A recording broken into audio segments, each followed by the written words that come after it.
kami dari kelompok 2 bagian kearifan lokal. Kali ini kelompok kita akan menjelaskan tentang kearifan lokal dalam beberapa bidang. Sebelumnya kami dari kelompok 2 izin memperkenalkan diri dari Nama saya Dinda Ramadhani Alvita Putri, absen 8. saya Raden Rehana, absen 24. Saya akan Saidia Yasmin, absen 15. Saya Ratu Sena Azara, absen 27. Penjelasan selanjutnya akan dijelaskan oleh Ratu. Saya akan menjelaskan tentang kearifan lokal dalam bidang budaya.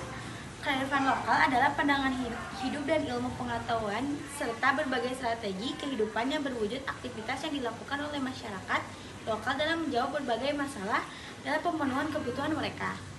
Kearifan lokal menjadi identitas atau kepribadian budaya sebuah bangsa yang menyebabkan bangsa tersebut mampu menyerap bahkan mengelola kebudayaan berasal dari luar atau bangsa lain menjadi watak dan kemampuannya sendiri.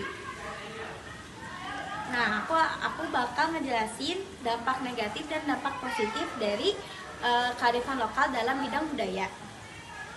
Dampak positifnya yaitu mempunyai eksistensi budaya yang semakin tinggi pada masyarakat. Yang kedua, bisa membanggakan negara dengan mengapresiasikan budaya bangsa sendiri. Yang ketiga, dapat mempertahankan ketahanan budaya sendiri terhadap pengaruh budaya luar. Dan yang terakhir adalah majunya negara Indonesia. Nah, sekarang dampak negatifnya. Yang pertama, tidak fokus dalam perkembangannya modernisasi. Yang kedua, banyaknya penolakan perkembangan teknologi dalam maksud takut mempengaruhi kearifan lokal. Dan yang terakhir adalah banyaknya budaya negatif yang dikembangkan. Nah, ini ada contohnya di kearifan lokal dalam bidang budaya. Yang pertama, menyanyikan lagu daerah saat berada di suatu acara. Yang kedua, mempelajari tarian dari berbagai daerah. Dan yang ketiga, memakai baju adat seperti kebaya atau pangsi. Dan yang terakhir adalah wirausaha kerajinan. Selanjutnya, saya bakal jelasin kearifan lokal dalam bidang agama. Kearifan lokal dalam bidang agama dapat diterapkan dengan banyak hal, karena norma-norma dalam agama yang bersifat universal dan memiliki tujuan yang baik, hingga diterapkan oleh masyarakat Indonesia dalam kearifan lokal yang beragam. Toleransi dalam masyarakat juga merupakan terapan kearifan lokal karena masyarakat Indonesia yang hidup tanpa melihat latar belakang suku, ras, dan agama. Dampak positif di bidang agama itu, yang pertama, mereka berteman tanpa memandang suku, ras, dan agama. Yang kedua, memahami temannya yang sedang beribadah dan tidak mengganggunya. Yang ketiga, mengetahui bagaimana agama yang belum pernah dipelajari. Buat dampak negatifnya, yang pertama terjadi penistaan agama, yang kedua memaksakan kepercayaannya kepada orang lain yang berbeda agama. Selanjutnya ada contohnya. Yang pertama itu membersihkan masjid secara bersama, yang kedua gotong royong untuk membangun masjid, dan yang ketiga adalah toleransi terhadap hari besar agama lain. Selanjutnya dalam bidang politik, kearifan lokal dalam berpolitik adalah sikap yang proporsional dengan mempertimbangkan berbagai faktor. Mungkin pada batas-batas tertentu, kearifan sering dianggap sebagai cermin ketidaktegasan.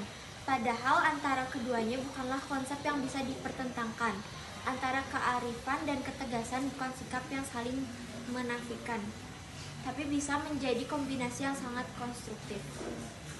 Adapun dampaknya, yang pertama dampak positif, meningkatkan partisipasi rakyat dalam pemerintahan. Yang kedua, meningkatkan hubungan diplomatik antar negara. Yang ketiga, mewujudkan sistem politik negara. Adapun dampak negatifnya yaitu menyebabkan lunturnya rasa nasionalisme, kebebasan absolut. Yang ketiga, berkembangnya paham politik uang. Contohnya, kampanye calon pemimpin dan musyawarah dewan. Selanjutnya, kearifan lokal dalam bidang pendidikan. Menambahkan nilai-nilai positif tersebut sejak dini merupakan salah satu tujuan para orang tua dan pendidik.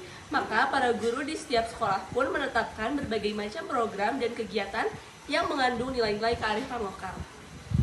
Hal ini bertujuan agar murid-murid memiliki budi pekerti yang luhur, menjadi pribadi yang kuat, positif, penuh semangat dan dedikasi, sopan santun dan pengasih juga penyayang. Selain itu, nilai-nilai kearifan lokal juga dapat memicu dan dan mengasah sisi kreativitas murid-murid. Jadi, tidak hanya kecerdasan akademik yang diasah, tetapi juga melainkan kecerdasan emosional dan sosialisasi. Selanjutnya, dampak sosial bagi bidang pendidikan. Dampak positifnya yang pertama adalah dalam bidang pendidikan, globalisasi memberikan dampak positif, yaitu mempermudah akses informasi, mulai dari mencari materi pembelajaran hingga profil sekolah atau universitas.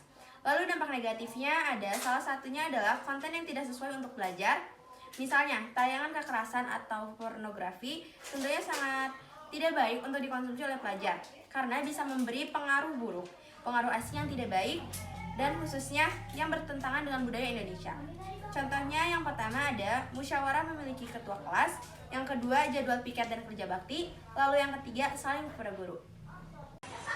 Sekian presentasi dari kelompok kami. Mohon maaf apabila ada kekurangan dan kesalahan. Wassalamualaikum warahmatullahi wabarakatuh.